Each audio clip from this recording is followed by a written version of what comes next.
നേത്ര സംരക്ഷണത്തിന് നമ്മുടെ Ahalya. Ahalya foundation eye hospital, കേരളത്തിൽ എല്ലായിടത്തും. അപൂർവ രോഗത്തോട് പൊരുതുന്ന 6 മാസം പ്രായമുള്ള കുഞ്ഞുമിയയ്ക്കായി കൈകോർത്ത മലയാളികൾ. ആയവന സ്വദേശികളായ ജിനു നിമ്മി ദമ്പതികളുടെ മകളായ മിയയുടെ ചികിത്സയ്ക്കായി 3 ദിവസത്തിനുള്ളിൽ 16.5 കോടി രൂപയാണ് സമാഹരിച്ചത്. അപൂർവ രോഗത്തോട് പൊരുതുന്ന 6 മാസം പ്രായമുള്ള കുഞ്ഞ് മിയ മരിയയുടെ ജീവൻ രക്ഷിക്കാൻ മലയാളി ഒന്നടങ്കം കൈകോർത്തു. സ്പൈനൽ മസ്കുലാർ അട്രോഫി ടൈപ്പ് 1 ബാധിച്ച മൂവാറ്റുപുഴ ആയവന സ്വദേശികളായ ജിനു നിമ്മി ദമ്പതികളുടെ മകളായ മിയയുടെ ചികിത്സയ്ക്കായി 3 ദിവസത്തിനുള്ളിൽ 16.5 കോടി രൂപയാണ് ജനങ്ങൾ സമാഹരിച്ചത്. മിയ മരിയയ്ക്ക് 1 മാസം മുൻപാണ് രോഗം സ്ഥിരീകരിച്ചത്. നിലവിൽ കൊച്ചി അമൃത ആശുപത്രിയിൽ ചികിത്സയിലാണ് കുഞ്ഞുമിയ. കുഞ്ഞിന്റെ ജീവൻ നിലനിർത്താൻ ആവശ്യമായ ജീൻ തെറാപ്പിക്ക് ഏകദേശം 16.5 കോടി രൂപയാണ് ചെലവ് വരുന്നത്. 1.5 വയസ്സ് തികയുന്നതിന് മുൻപ് തന്നെ ഈ ചികിത്സ നൽകണമെന്നായിരുന്നു ഡോക്ടർമാരുടെ നിർദ്ദേശം.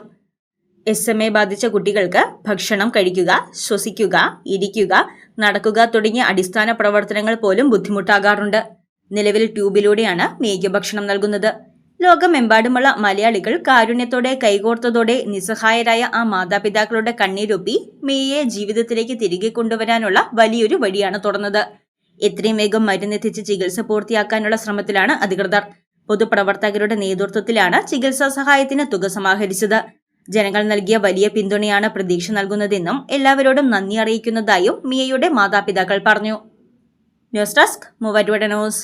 പഠനത്തിനപ്പുറം ജീവിതം തൊട്ടറിയാം. ഭാവിയെ രൂപപ്പെടുത്തുന്ന അറിവിന്റെ തിരുമുറ്റം നിർമ്മല കോളേജ് മൂവാറ്റുപുഴ. റാങ്കുകളുടെ തിളക്കമാർന്ന പാരമ്പര്യം. NAC A++ മികവിന്റെ കരുത്തിൽ വിജയത്തിലേക്കുള്ള നിങ്ങളുടെ ഉറച്ച ചുവടുവെപ്പ്. ഇവിടെ സ്വപ്നങ്ങൾക്ക് ചിറകുകളുണ്ട്. നിങ്ങളുടെ സർഗാത്മകതയെ ലോകത്തിന് മുന്നിലെത്തിക്കാൻ നിർമ്മല കൂടെയുണ്ട്. വെറുമൊരു ബിരുദമല്ല, മികച്ചൊരു കരിയർ. ആധുനിക സൗകര്യങ്ങളും സുരക്ഷിതമായ ഹോസ്റ്റലുകളും ഇവിടെ നിങ്ങൾക്കായി ഒരുങ്ങുന്നു. 2026-27 അഡ്മിഷനുകൾ ആരംഭിച്ചു. ഇന്ന് തന്നെ അപേക്ഷിക്കൂ.